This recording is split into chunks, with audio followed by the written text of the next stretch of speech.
Perkenalkan, nama saya Vina Novitasari Simanjuntak dari Prodi D4 Administrasi Perkantoran Digital akan menjelaskan tentang cetak elektronik pesan.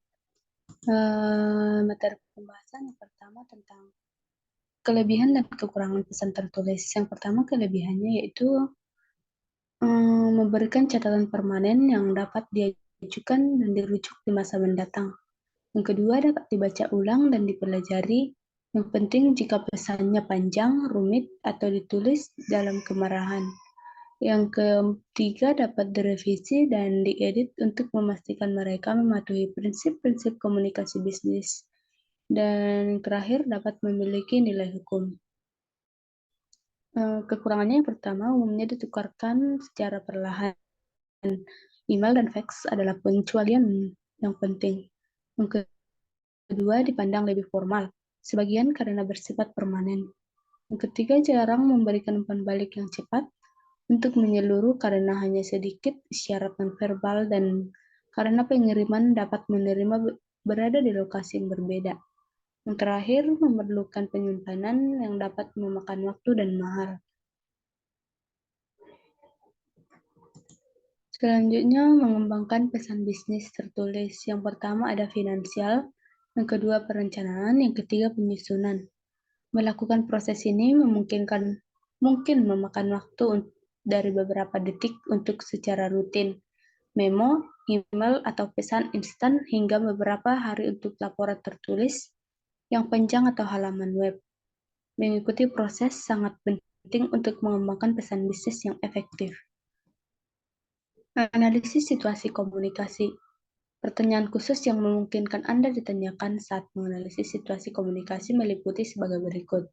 Pertama, apakah penerima internal atau eksternal organisasi? Yang kedua, apakah penerima mengajukan pertanyaan khusus yang harus saya jawab? Yang ketiga, akankah penerima saya menganggap pesan saya positif, negatif, persuasif, atau campuran? Dan yang terakhir, apa hubungan antara saya dan penerima saya antara organisasi kita? Membangun tujuan primer dan sekunder. Setelah menganalisis situasi komunikasi, Anda dapat menetapkan tujuan utama dan sekunder dari pesan Anda. Ini akan dilakukan dalam kerangka 4 tujuan komunikasi bisnis. Yang pertama, pemahaman penerima komunikasi bisnis. Yang kedua, respon penerima yang diperlukan. Yang ketiga, hubungan yang menguntungkan. Dan yang terakhir, niat baik organisasi. Analisis penerima.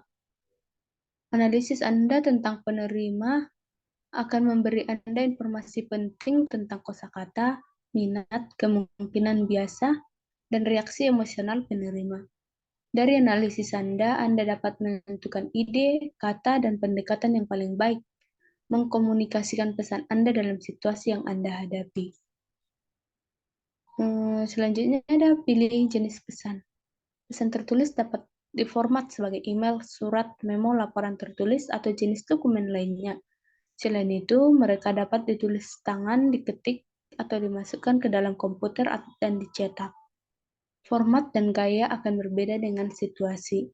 Memo digunakan secara eksklusif untuk komunikasi internal, surat, email, dan laporan dapat memiliki audiens internal atau eksternal. Pilih rencana organisasi. Pesan bisnis dapat diatur dengan rencana langsung atau deduktif, atau rencana tidak langsung yang disebut juga dengan induktif. Kedua rencana ini memiliki banyak variasi. Rencana langsung upaya untuk mencapai tujuan utama dari pesan dengan menempatkan gagasan utama dalam pembukaan. Setelah memilih jenis pesan yang Anda gunakan dan rencana organisasi untuk pesan Anda siap untuk menguraikan konten pesan. Garis isi pesan, yaitu metode garis besar tradisional bekerja dengan baik ketika Anda memiliki pesan gagasan yang jelas tentang apa yang harus ditulis. Brainstorming bekerja paling baik untuk menghasilkan ide dan menentukan bagaimana mereka berhubungan satu sama lain. Buat konsep pesan dengan menggunakan catatan mental atau rekaman Anda dari proses pembuatan kerangka, buat draft pesannya. Revisi pesan yaitu ketika seseorang penulis merevisi pesan, dia membuat perubahan pada isinya. Untuk menentukan perubahan apa yang harus dilakukan, baca pesannya dengan keras dari sudut pandang penerima Anda. Tanyakan apakah tujuan primer dan sekunder telah tercapai. Pastikan Anda telah merencanai organisasi yang tepat untuk pesan tersebut dan menggunakan secara efektif. Lalu ada edit pesannya. Setelah pesan direvisi, itu harus diedit. Selama proses penyuntingan, penulis mengoreksi pesan untuk menentukan apakah benar secara mekanis. Penulis memeriksa untuk memastikan tidak ada kesalahan dalam format, ejaan, tata bahasa, tanda baca, atau gaya. Lalu baca pesannya. Proofreading dilakukan beberapa kali selama proses finalisasi dokumen. Proofreading terjadi selama dan setelah merevisi dan mengedit. Prosesnya melibatkan yang pertama, membaca pesan untuk mengetahuinya.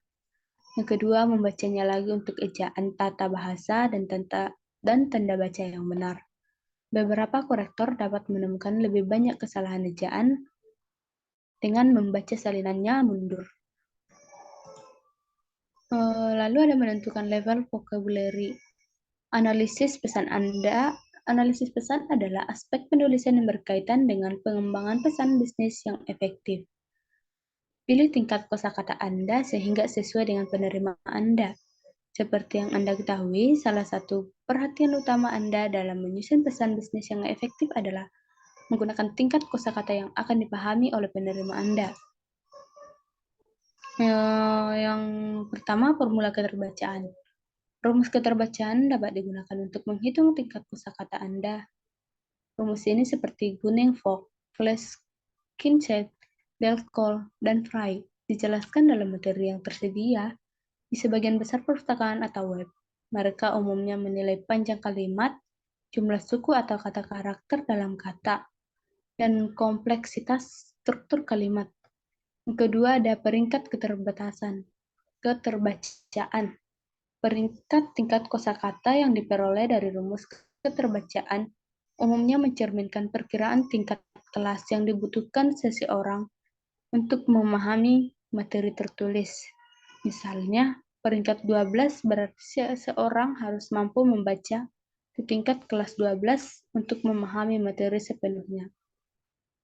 Yang ketiga ada tingkat kosakata. Rumus keterbacaan adalah alat penting untuk menganalisis pesan Anda. Gunakan ini secara teratur untuk menganalisis tingkat kosakata formulir surat atau memo, buletin, pidato, majalah, buku, dan materi serupa yang akan dibaca atau didengar oleh banyak penerima. Lalu mengembangkan pesan elektronik. Teknologi yang berkaitan dengan internet harus berkembang dan memungkinkan orang untuk berkomunikasi dengan cara yang sebelumnya tidak dimungkinkan dilakukan. Konsep dan teknik yang terkait dengan penulisan untuk 4 media berbasis teknologi ini yang pertama email, pesan instan, blog, dan halaman web. Surat elektronik setelah digunakan terutama sebagai media komunikasi informal dengan teman, keluarga, dan kolega, email telah berkembang menjadi metode komunikasi yang dapat diterima dan resmi. Saat ini, banyak individu dan organisasi telah menemukan bahwa mereka menerima lebih banyak email daripada surat cetak. Beberapa organisasi bisnis sekarang menggunakan email dari kertas sebagai metode resmi untuk komunikasi dengan karyawan. Fitur email. Sistem email mungkin internal atau eksternal. Sistem internal memungkinkan pengguna untuk berkomunikasi saja dalam sebuah organisasi.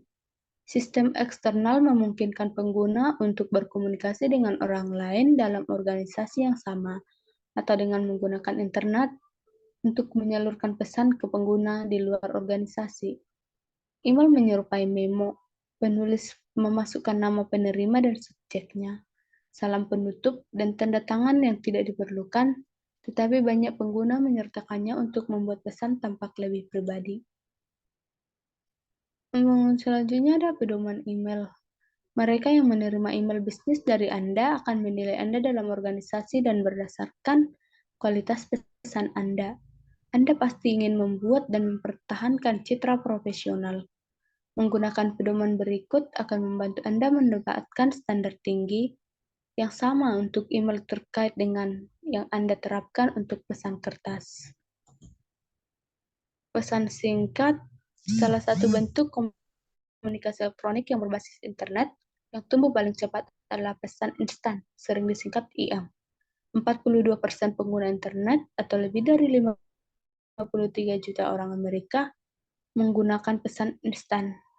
Dua pesan singkat adalah konferensi komputer berbasis teks yang melibatkan dua orang yang lebih. Dan materi selanjutnya yaitu tentang blog. Blog adalah sebuah situs web tempat entry tentang bidang minat tertentu diposting secara teratur dan ditampilkan dalam urutan kronologis terbaik atau posting terbaru dari bagian atas. Syarat blog adalah bentuk singkat dari blog atau weblog. Posting sering berisi hyperlink ke topik lain yang menarik dan mengundang komentar pembaca yang dapat dibaca oleh semua pemirsa. Teks dan hyperlink mendominasi tetapi beberapa blog menekankan gambar dan video, atau blog semacam itu disebut vlog. Sebuah blog memiliki atribut tertentu yang membedakannya dari halaman web standar. Misalnya, blog dirancang untuk mencatat peristiwa waktu nyata. Yang terakhir ada situs web dan halaman web. Situs web berisi sekelompok halaman web terkait. Layar pembuka atau halaman rumah, situs web bertindak sebagai daftar isi. Dari layar ini, pengguna menautkan ke halaman atau situs lain dengan mengklik ikon dan frasa yang dirancang untuk tujuan itu. Kenyamanan dan kecepatan hasil proses ini langsung dari cara mengatur beranda. Baik, sekian presentasi dari saya. Jika ada yang kurang, mohon dimaklumi. Sekian dan terima kasih.